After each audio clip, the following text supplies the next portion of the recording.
Welcome to Madeira and welcome to a very special Cristiano Ronaldo flavoured Match of the Day kickabout. That's right, it was on this tiny island where it all started for CR7. So we've come to find out exactly how a skinny Portuguese boy became one of the greatest players in the world. Yes, but of course he wasn't born a superstar. From humble beginnings, his has been a meteoric rise to the top, and it all began right here in Madeira. John, it's amazing!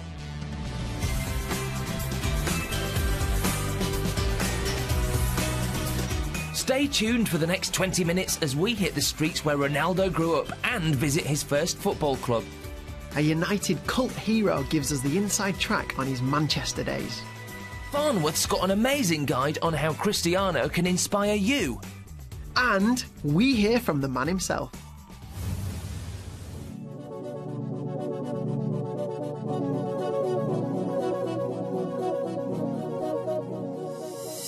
So, here we are. This is Santo Antonio, and this is where the story starts. It was here that Cristiano Ronaldo dos Santos Aveiro, that's his full name, was born. And it was on these streets where he first learned how to walk, how to run, and of course, where he first learned how to kick a ball.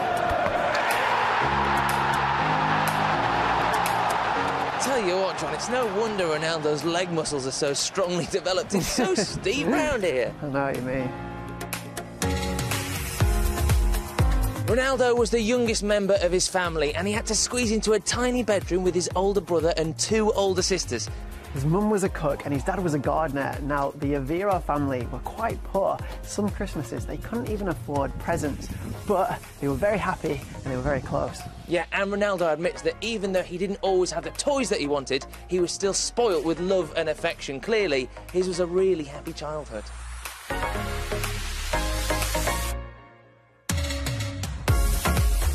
We're on the street where Ronaldo grew up, and I've just bumped into João, which is John, or Johnny in English. And João, you were saying you knew Ronaldo when he used to live here, when he was very small. Yeah, eu conheço Ronaldo de pequenito, small. Yeah. So, and you were saying that on this fruit patch orchard behind us here, he used to steal the fruits, the frutas. Frutas, Yeah. árvore. Quando eu era pequenininho, ia frutas, me romperam a banana. Yeah. Para comer, small, não havia.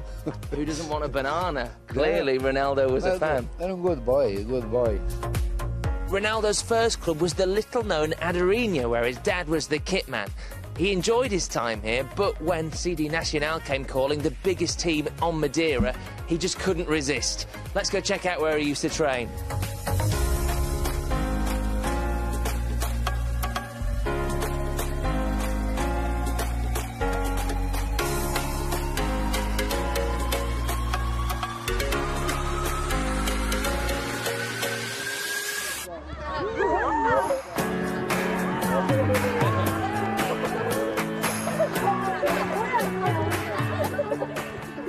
We're here at CD Nacional, which is kind of at the top of Madeira. If you think of it as a mountainous island, we're at the summit of one of those mountains. It's steep, it's cold, and the atmosphere is electric, because this is where Ronaldo first kicked off his football career. It was here that he and his coaches started to believe that he could make it at the top.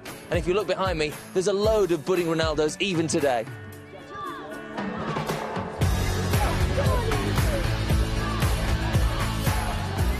Olá, chamo-me Rodrigo. O meu maior fã, o meu ídolo, desde pequeno é o Cristiano Ronaldo. E eu adoro porque ele trabalha muito. É o Alex Ferguson, que era outro. Sou Martim. Para mim é um jogador que admiro, que começou assim, e acabou lá em cima. E então, para mim é tudo. Eu sou João Pedro, gosto do Ronaldo porque quando ele perde a bola vai logo recuperar, ele joga bem, finta bem, joga muito bem e eu quero seguir ele. Ronaldo was here for 2 seasons, winning the league title in his second season, and he scored loads of goals. In fact, he had a reputation of being a bit of a ball hog. Oh, and his nickname was the Crybaby, because whenever they lost, he used to burst into tears. Now, where have we seen that before? When Ronaldo first joined the club, Could you tell at that early stage he was going to be as incredible a player as he's become? Não, de maneira nenhuma. Mas nunca pensaram que chegasse a este patamar. Even you couldn't see. So, talk to me about the first time that you ever set eyes on Ronaldo. Uma dificuldade enorme em lidar com a derrota. Não aceitava a derrota em momento algum. Yeah, I heard that he had a reputation for crying when he lost. Is that true? Sempre. I know that he had a reputation for not passing very much. He was maybe a bit selfish on the pitch. Essa era a parte mais difícil quer do jogo, quer do treino. People say that Ronaldo is perhaps the most gifted, the most rounded player that has ever been. How much do you think is natural talent and how much of that is down to hard work? É difícil. Talvez 50-50. 50 graças ao talento, mas também tem muito trabalho, muitas horas de sacrifício, nunca está satisfeito com aquilo que consegue, ou seja, trabalha todos os dias de forma séria, honesta, árdua, para se superar, para ser cada vez melhor.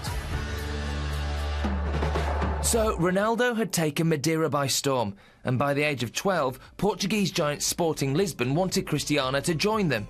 Here was the chance of a lifetime, everything he'd worked for, but it was still a very tough move to make. Leaving home at such a young age, Cristiano missed his family like mad. He was also teased by his teammates for his strong Madeiran accent. But Ronaldo let his football do the talking. It may not have been the easiest of starts at Sporting Lisbon, but by the age of 16, Ronaldo had broken into the first team and was already earning plaudits for his performances. In fact, the likes of Inter Milan, Arsenal and Liverpool were all said to be interested. And then they came up against a certain Manchester United. And the rest, as they say, is history. He is going to be one of the worst nightmares that the defences of all England are going to meet. Ronaldo, 18 years old, cost the Reds $12.25 million from Sporting Lisbon. He was part of the Lisbon team who defeated the Premiership champions 3-1 in a friendly last week, and the United players were so impressed by him they pleaded with Ferguson to seal the deal. We came up against each other virtually every day in training. It was very, very difficult to get the ball off him. He was brilliant in the air. It was very, very difficult to mark him. He's definitely the best winger that I played against. Cristiano struggled at first to adapt to the culture, the weather, the nights going dark quickly. He was shy. He didn't speak the language with referees, with opposition defenders. He handled everything in his stride because I think he had this vision that this is what he had to do. Cristiano Ronaldo. Sahar waits inside the area. Ronaldo goes alone, and Ronaldo wins the match for Manchester United. He used to get kicked every day in training. He used to get kicked every day in the Premier League, but it never used to bother him. He was so tough. Those early years at Manchester United, particularly the way that Sir Alex Ferguson looked after him, I think they helped him become one of the best players in the world. He wore the number 7 shirt, Cantona, Robson, Beckham had wore the shirt before him, so there was big expectation on this lad. It's always good as a player to have arrogance when you're on the pitch, but off the pitch, very respectful, always well-mannered, and a great teammate to have in the dressing room. He used to always take the mickey out of me because my step over was almost in slow motion. He had the ability to practice and practice for hours and hours on end after training, just perfecting the drag backs, the step overs, the croys. That's not by accident, that's not a God-given talent, that's through sheer hard work.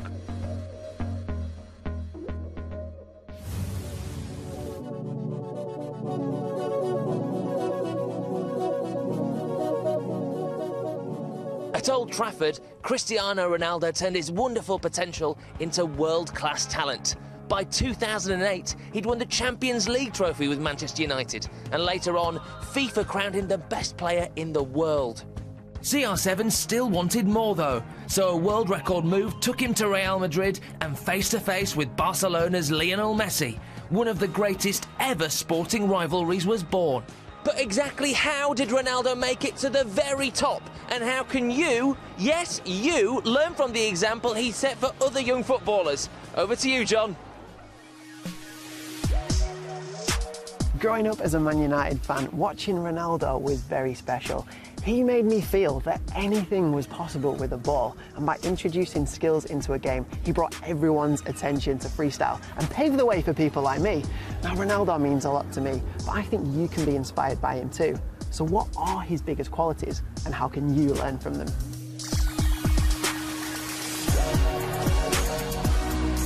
Practice, practice, practice. Nobody works harder than Ronaldo. It's the only way to improve. So if you want to get better, you have to work hard. Ronaldo eats healthily. He has a balanced diet and drinks loads of water for hydration. He also makes sure he's in bed nice and early before training and games. This is crucial. Cristiano's attitude is amazing. He's such a positive thinker. He never allows himself to be negative. Ronaldo is a goal machine. Can you imagine all those skills without any end product? Now Ronaldo into the penalty area, hits it first time. Oh, that is brilliant! Nah, the tricks and flicks may look good, but think about how they can help your teammates score goals, or score goals yourself.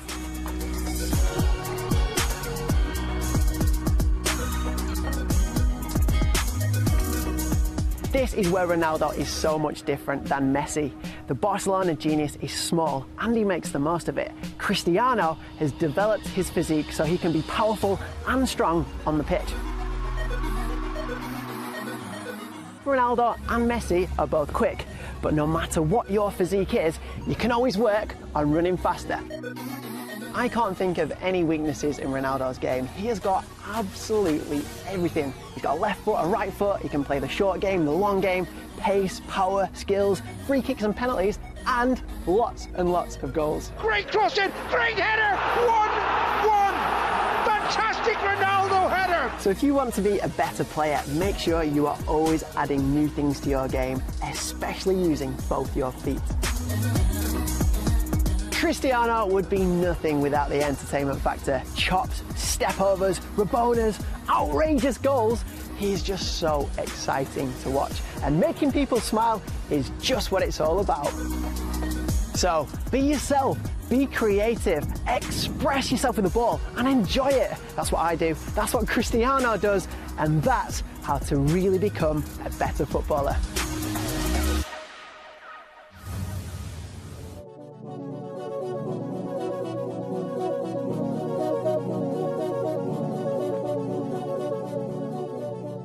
What do you do when you've won so much you've run out of the room to display it on your mantelpiece? Well, you build the world's biggest trophy cabinet, and that's what. Welcome to the Ronaldo Museum, John. Ben, this looks incredible. Should we go inside? Oh, I thought you'd never ask. Come on, let's go, you lot.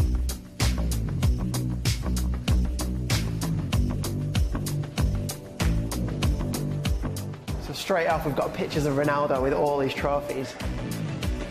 Oh wow, this is it. And here he is, the man, the myth, the legend, the waxwork, Cristiano Ronaldo. Do you know what, Ben? He's about the same size as you. He is, isn't he?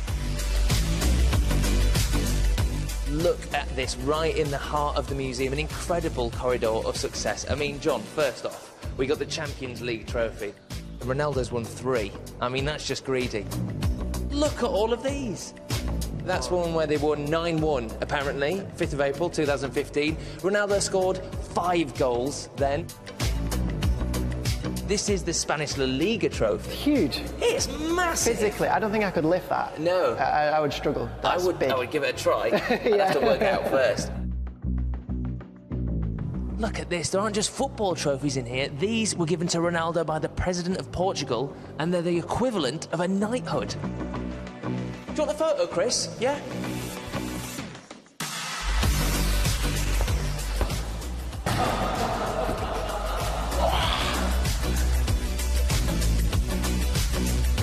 This is the FA Cup. It looks like a proper trophy. It's very British. Speaking of British trophies, there's another recognisable one over here. The Premier League. I absolutely love this because it's just fan mail and you can see the love from all over the world. And look at this. It's his winner's medal from Euro 2016. that was hanging round his neck during the celebrations. That's what he was actually given.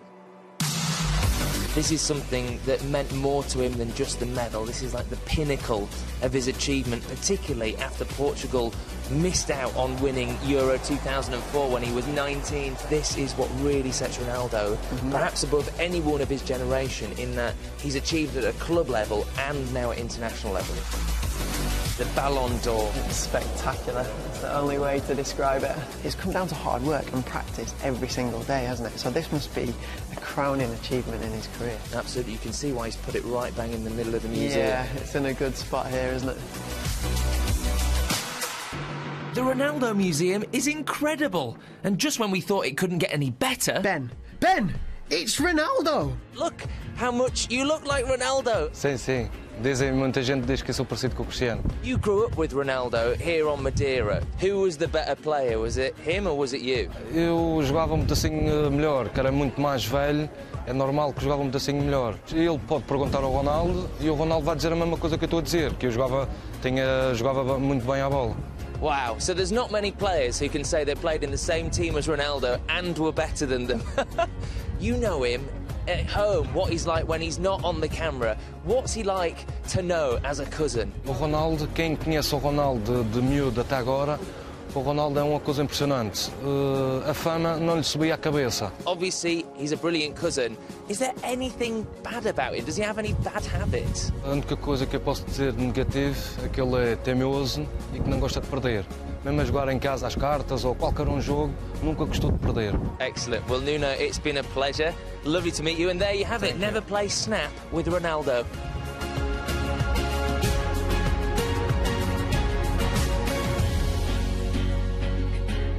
I don't know, John, we've met so many people here in Madeira who know Ronaldo, and I just want to hear from Cristiano himself. Ben, don't worry about it.